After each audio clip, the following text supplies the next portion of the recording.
Today, I have prepared a great video for you. This is the one you have been waiting for. Get your pen and your notebook. You will need to take some notes. In this video, I will cover a topic which many of the learners are constantly trying to figure out. Until now, we have talked about the accusative case suffix many times because of its importance and how it is used to form a definite direct object in a sentence. We have also learned that the accusative case suffix only appears in the sentences whose predicate is a transitive verb. It's only natural. However, you always came back to me after those videos and told me there are many verbs out there and they are used with other case suffixes as well. Yes, this is true. There are some verbs out there which need to be used with a specific case suffix such as dative, locative, or ablative. And for most of them, it is really not possible to logically know which one. So this is something that you will need to memorize. And today I'm going to show you some of those verbs. Merhabalar, ben Sercan. Welcome back to your Turkish journey once again. Today we will cover a lot of intransitive verbs, especially those which express emotion. In the following examples, you will see that the case suffixes are attached to the nouns, verbal nouns, possessive constructions, adjectival constructions, pronouns, question words, and so on. Here is the first one. İnanmak. İnanmak. İnanmak is used with a dative case suffix. Ben sana inanmıyorum.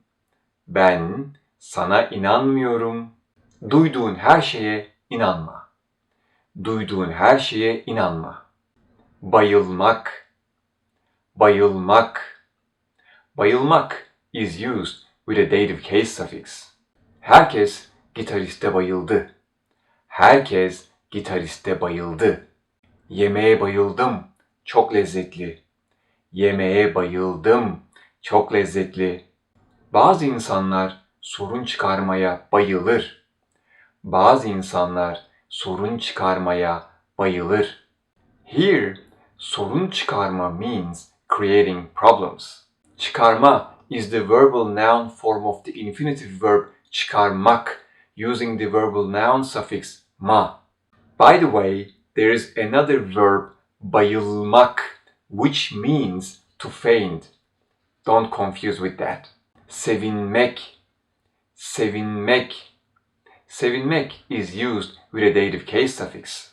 Buna çok sevindim. Buna çok sevindim.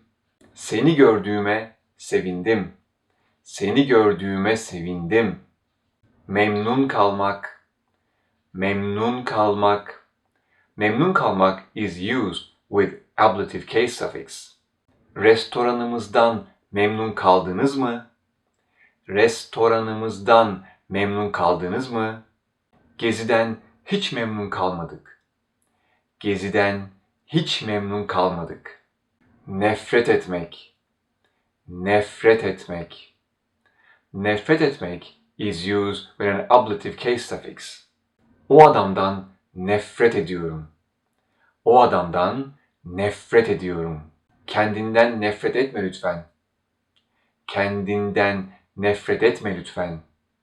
Korkmak. Korkmak. Korkmak is used with ablative case suffix. Karanlıktan korkmuyorum. Karanlıktan korkmuyorum. Konuşmaktan korkuyor. Konuşmaktan korkuyor. İlgilenmek. İlgilenmek. İlgilenmek is used with commutative suffix. Sercan yabancı dillerle çok ilgileniyordu.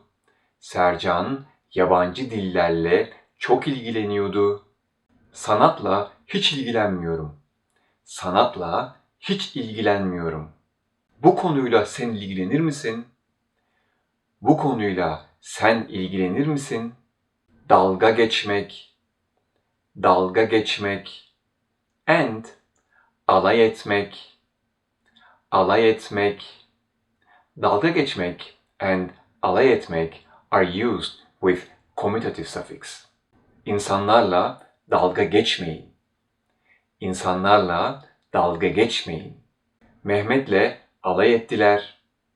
Mehmet'le alay ettiler. Bıkmak, bıkmak. Bıkmak is used with ablative case suffix. Yemek yapmaktan bıktım. Yemek yapmaktan bıktım. Her gün bu korkuyla yaşamaktan bıktım. Her gün bu korkuyla yaşamaktan bıktım. Diretmek, diretmek. Diretmek is used with locative case suffix. Çocuklar yemeği yememekte diretiyorlar. Çocuklar yemeği yememekte diretiyorlar. Israr etmek, ısrar etmek. Israr etmek is used with locative case suffix. Annem arabanın renginde ısrar ediyor. Annem arabanın renginde ısrar ediyor. Güvenmek, güvenmek.